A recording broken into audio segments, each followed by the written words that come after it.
So you're looking to go to school or stay in school and you need a loan to bridge your financial aid gap.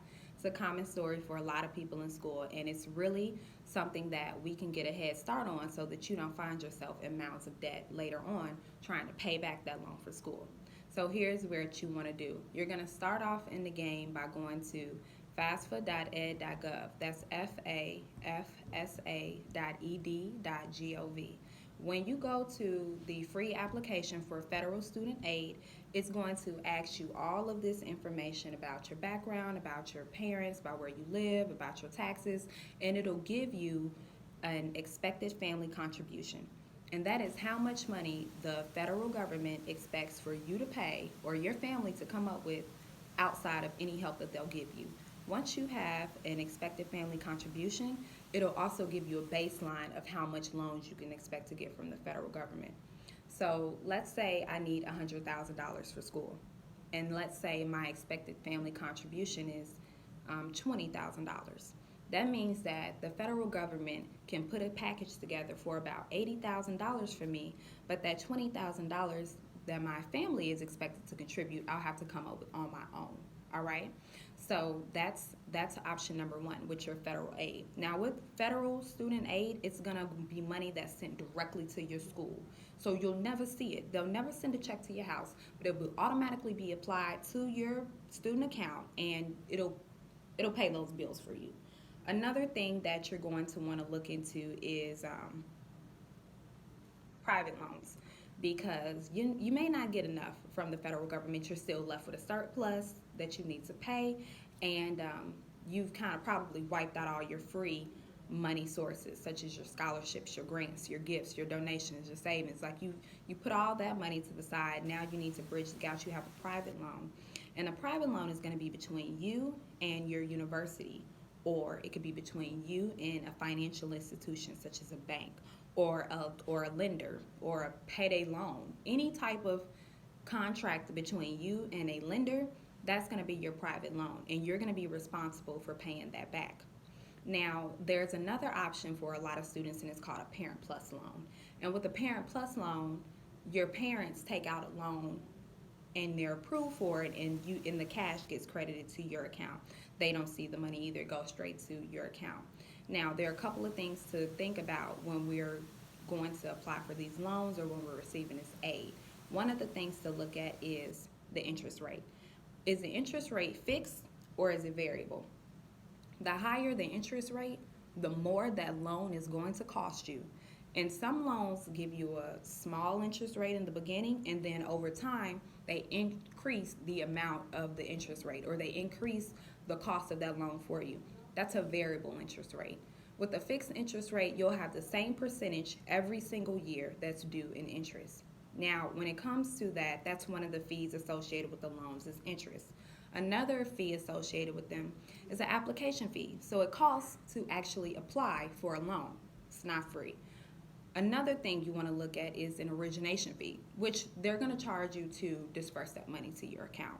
So all of those things need to be calculated up, and late fees if you're ever late on a payment or things of that nature. Pretty self-explanatory. Another thing that I want to talk to you about is the timing of your loan. So most loans, not all of them, but most of them allow you to take a loan out, and you do not have to pay that loan back until you depart from your university or you fail to be there part-time or full-time, those stipulations.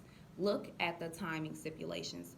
It doesn't necessarily mean that you have to graduate when you depart from the university. It just means when you stop going to class or when you fail to be enrolled. That's when you're triggered to start paying that money back. And there's a small period of time before you have to make payments on it, and that period of time is called your grace period.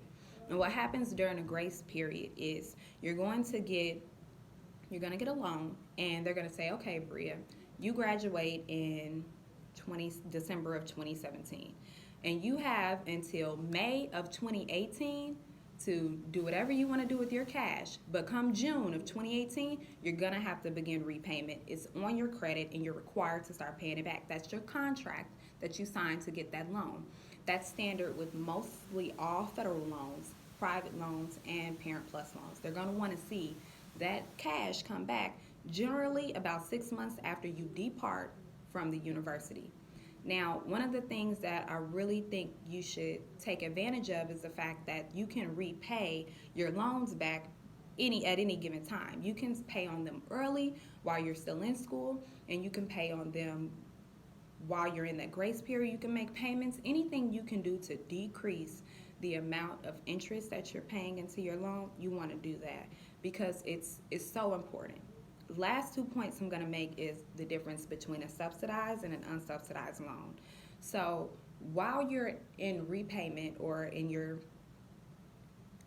after the loan is dispersed to your account, there's a period of time where you're still in school or you're using the money, and you're not expected to graduate anytime soon. Let's say you get a loan your freshman year, you're not going to pay it back until 6 months after you graduate in your senior year, technically. Now, with an unsubsidized loan, as soon as that money is dispersed to your account, it's going to start charging you interest. You don't have to pay on it until 6 months later after your grace period ends, but you're going to be charged. That means it's going to accumulate, it's going to grow. You just don't have to pay it back. Now, with a subsidized loan, that means interest does not start until after you depart from the university. So it's still accumulating during that 6 month grace period, but the interest doesn't start until after you depart. With an unsubsidized loan, the interest starts as soon as it's dispersed.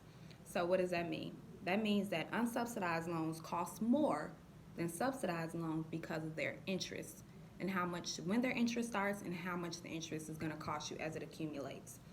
So those are some of the things that I want you to take into consideration. Also, your credit. That's the last thing. And your credit.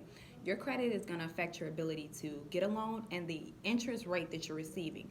The better your credit, the lower the interest rate, the lower the cost of the loan. You're having some credit challenges, that's going to come out with your interest rate and how much you're expected to pay back. So I want you all to think about those things as you think about the cost of your education and student loans, and just know that repayment is a real thing and there are strategies to help you overcome mounds of debt. There's no reason for you to spend half your life paying for a small investment of time. We have to be smart about the decisions we make and how we go about paying back the loans or the money that we're taking for our education. If you want to get more information, visit www.brialife.com. That's www.brialife.com. And I will share all of the loans or educational info for financing that you need. Have a good day.